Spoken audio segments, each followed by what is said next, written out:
Salut à tous! Aujourd'hui, on est dans le mois d'avril. Il est quand même bien commencé. Je suis en transition entre le camping d'hiver et mon camping d'été. Donc, en fin de semaine, je vérifiais mes choses. Je refais toujours de l'affûtage de temps en temps sur mes outils. Donc, j'ai décidé de vous faire une petite vidéo aujourd'hui que je pourrais appeler ça trucs et astuces, conseils pour vous aider dans votre prochaine aventure. Je vais vous montrer ça ici, là.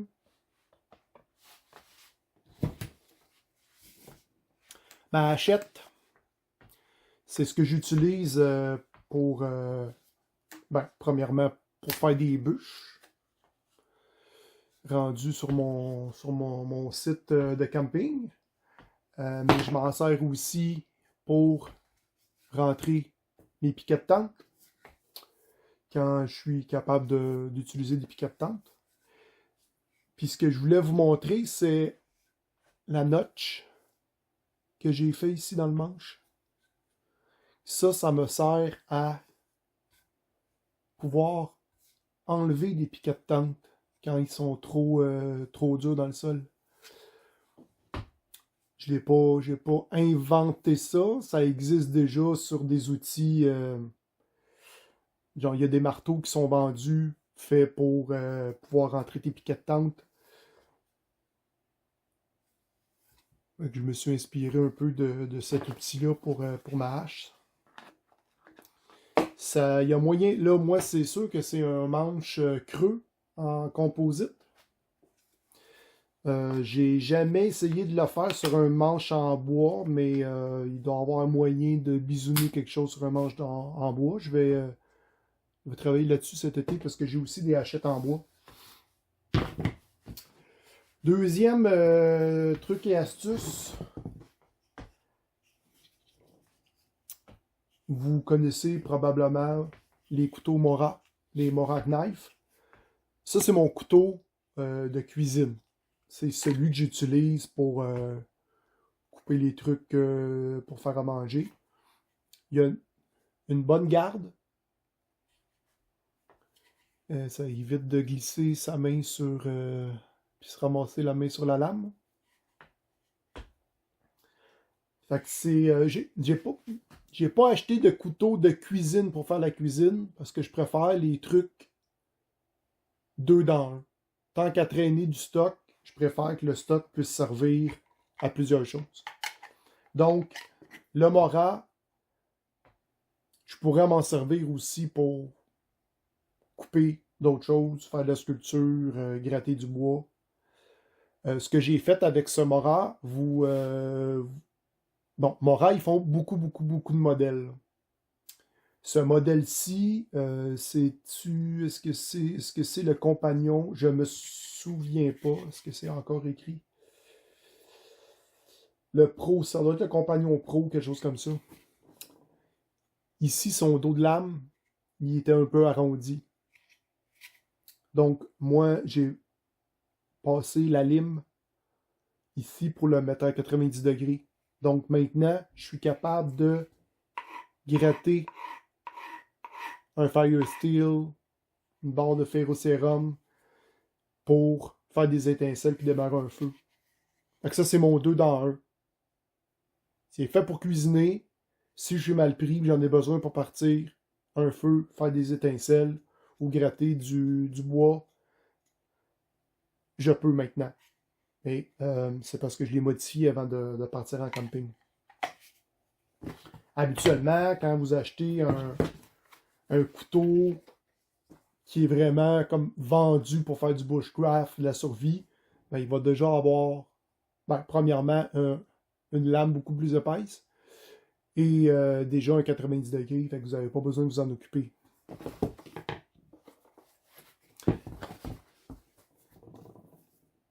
Ça, vous savez ce que c'est? Pardon? La paracorde? Ouais, non. Ben oui, en fait, oui, c'est de la paracorde, mais ça s'appelle une dragonne. Ça fait longtemps que ça existe, des dragonnes, là. Est-ce que vous vous en servez? Parce que il y a une utilité à ça, les dragonnes. Bon, disons que vous avez ça dans votre main, puis vous voulez combattre un ours. Tu sais, un gros ours, là, fâché, puis vous dites, j'ai mon couteau, j'ai juste à lui rentrer ça dans le corps. Bon, si vous réussissez à vous rendre dans le corps, vous allez probablement vous rendre compte que quand le couteau il va pogner du dur, votre main, elle, ce qu'elle va faire, c'est qu'elle va glisser. Puis vous allez sentir comme une douleur tout juste avant de vous faire mordre par sa gueule ou vous ramasser avec un coup de patte. Vous allez sentir la douleur de votre lame qui vous coupe les doigts. Parce que votre main n'a pas eu la force pour rester sur le couteau. C'est là que la dragonne, elle devient utile. Quand vous avez la dragonne dans votre main, c'est que votre main, elle ne peut pas aller plus loin. Elle ne peut pas aller sur la lame.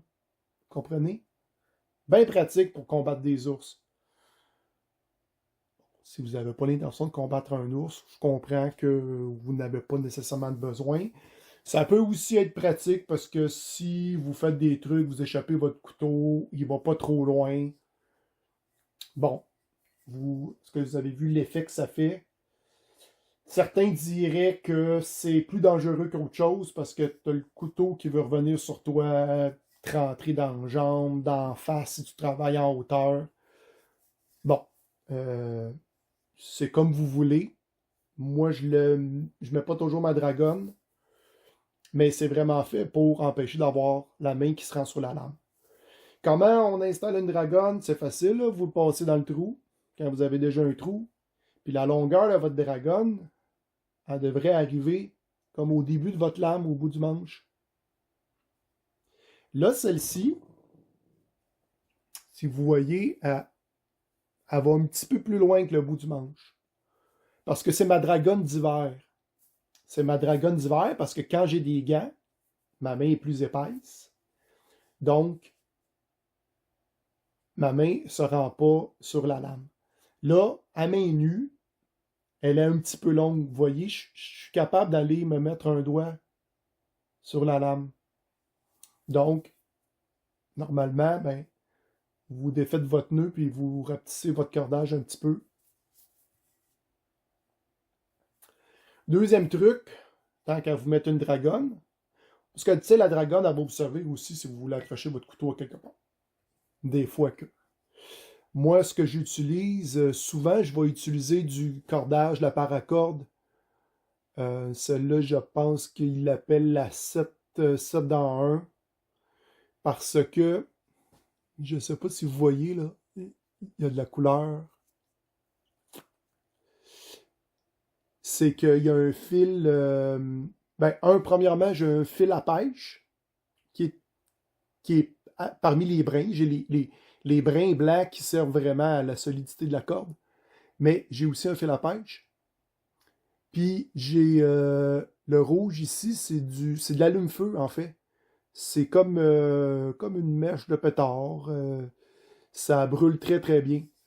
Donc, comme la plupart de mon équipement est fait pour aussi faire la survie du au cas où, si j'en ai de besoin, je suis mal pris, ben, j'ai de l'allume-feu ici facile dans mon cordage de dragonne. Dragonne qui n'est jamais attaché avec des nœuds pour m'empêcher de le défaire du couteau. Parce qu'évidemment, si vous faites des nœuds après votre dragonne puis vous n'êtes pas capable de l'enlever du couteau et que votre couteau est votre seul outil coupant, vous ne pourrez pas accéder à votre brin, à vos brins ici, là. Donc, ça vous prend quelque chose qui se défait bien. Sinon, un autre modèle ici, dragonne un peu différente. Même chose, ici, j'ai une dragonne qui me permet de tenir mon couteau avec des gants. Pourquoi elle est plus longue ici? C'est parce que c'est pour pouvoir mieux accéder à mon couteau dans son étui quand je travaille. Ça, c'est mon couteau de travail à la maison. Puis c'est ça, c'est surtout l'hiver. Le manche qui sort de l'étui en cuir n'étant pas très très long, j'aime ça avoir du cordage. Puis j'ai des nœuds, fait que c'est plus facile de s'agripper sur les nœuds pour sortir son couteau. C'est dans mes trucs et astuces. Vous faites ce que vous en voulez. Paracorde qui est super réfléchissante dans le noir. Si jamais vous échappez votre couteau, vous n'avez pas trop d'éclairage, ça peut être pratique. Sinon, en parlant de paracorde, un autre truc qui a plus rapport avec votre tente. Souvent, votre tente va arriver avec, sur les fermetures éclair, vous allez avoir des petits cordages tout petits, des petits bouts là, de 1 pouce, 2 pouces qui dépassent. Personnellement, je trouve qu'avec des gants ou des mitaines, ça vaut rien pantoute. Alors moi, je les change. J'enlève toujours ces petits cordages-là, puis je remplace par quelque chose de vraiment plus long, avec la paracorde. Sur mes modèles de tente, comme j'ai une tente chaude, avec une porte de chaque côté, il y a un côté que je préfère, c'est en fait le trou pour la cheminée est d'un côté plus que de l'autre côté. Donc, quand je veux monter ma tente le soir, c'est quand même grand cette tente-là. Puis j'ai besoin de repérer où va être mon ouverture de porte où ce que je veux passer. Ben, j'ai changé le cordage, du zipper par de la paracorde voyante. J'ai aussi rajouté des petits bouts sur les côtés de cette porte-là. Il y a des petits anneaux qui sont faits avec le tissu. Alors, j'ai mis ça. Donc, visuellement, quand je déroule ma tente par terre, je suis capable de repérer rapidement où va être mon ouverture, puis je vais pouvoir orienter ma tente en fonction de ça. Puis comme j'ai mis des cordages plus longs, c'est plus facile de tirer dessus ou de rentrer sa main ou sa mitaine dedans pour ouvrir ou fermer sa fermeture éclair. Fait que ça, je trouve ça pratique. Tant qu'à mettre de la paracorde, j'en ai aussi évidemment mis des bons bouts, je vous dirais. J'ai fait des boucles taille de 6 pouces aux 4 coins de la tente. Parce que par défaut, il y a une genre de petite boucle qui est faite en tissu, en dynamo, je dirais, nylon. Puis la boucle, c'est pas très grand. Ça vous permet de passer un piquet de tente. Des piquets de tente d'origine ou des modèles qui sont un petit peu plus gros là, que vous pouvez trouver en ligne ou dans les magasins de plein air. Mais lorsque vous voulez, disons, passer un gros morceau de bois, ça rentre pas bien. Donc, moi, ce que j'ai fait, c'est que j'en ai déjà installé aux 4 coins. Fait que je suis capable de me passer quelque chose de gros. Vous sauvez du temps, puis comme c'est toujours installé en permanence sur votre tente, ça va durer toute votre vie. Autre petit truc. Je sais pas qu'est-ce que vous avez comme vaisselle, comme ustensile de cuisine.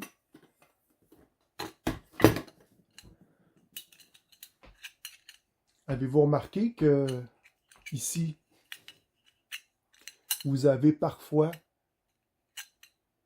des petites poignées qui peuvent rester en l'air.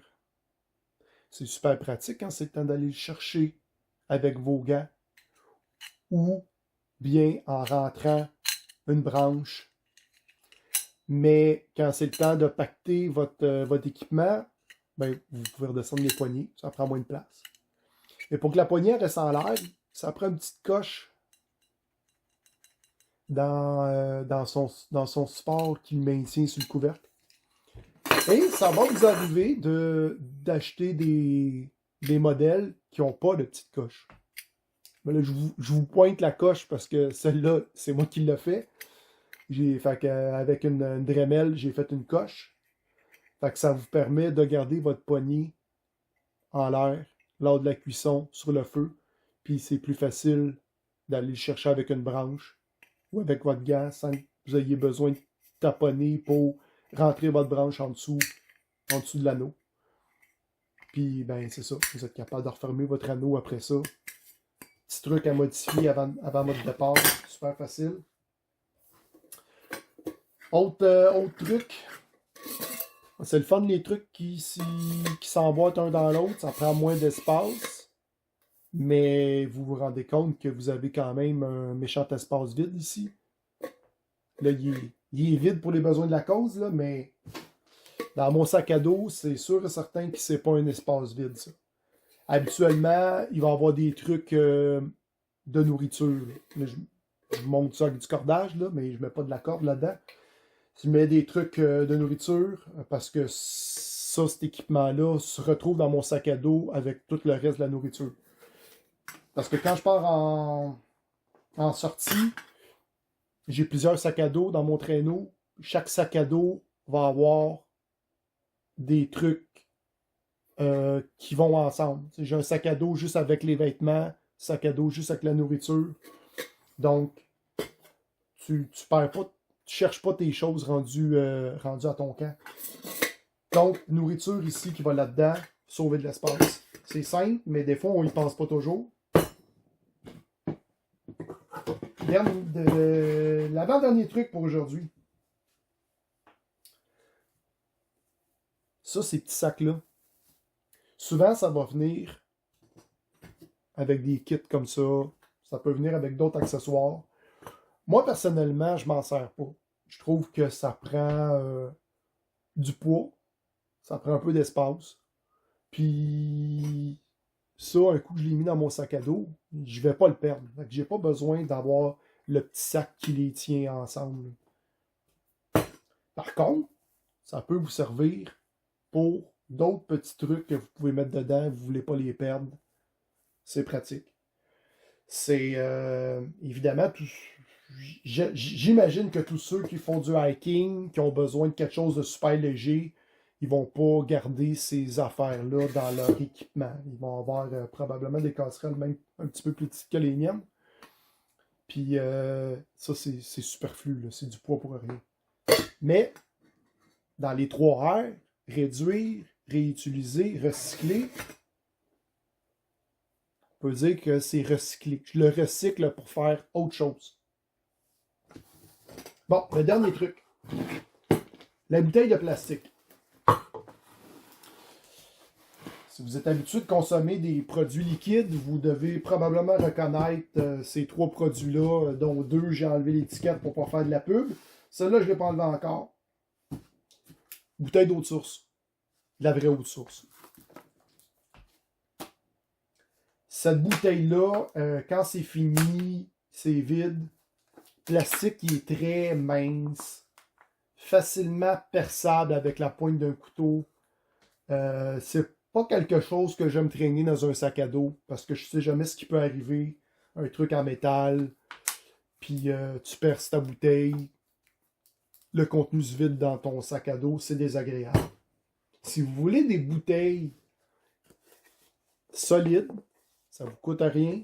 C'est du recyclage ou de la réutilisation de bouteilles. Ça, c'est la bouteille de produit que j'appellerais un breuvage pour sportifs, reconnaissable au bouchon orange, avec un G. Moi, je l'ai dosé, je l'ai marqué celle-là 500 ml parce que quand j'ai besoin de me faire la purification d'eau, c'est une bouteille que je vais utiliser pour ça, pour aller puiser. C'est ma bouteille d'eau sale, si on veut. Je vais aller puiser dans un ruisseau, dans un lac. Puis je vais pouvoir transférer après ça. Que j'ai besoin d'avoir 500 ml exactement pour pouvoir mettre ma pastille dedans. Fait que ça, c'est plus difficile à percer comme plastique. Donc, si vous êtes un consommateur de breuvage de ce genre, vous pouvez vous garder quelques bouteilles. Ce qui est le fun aussi, c'est que le goulot, il est plus gros que les bouteilles d'autres sources. Donc, vous pouvez aussi ranger des choses là-dedans puis être capable de les ressortir facilement. J'ai pas d'exemple en tête de ce que vous pourriez ranger là-dedans, mais ça peut vous servir. Les bouteilles aussi sont super étanches. Vous pouvez mettre des trucs secs, là, comme de la farine, des trucs. Vous avez votre mélange à crêpes pour votre dimanche matin en camping.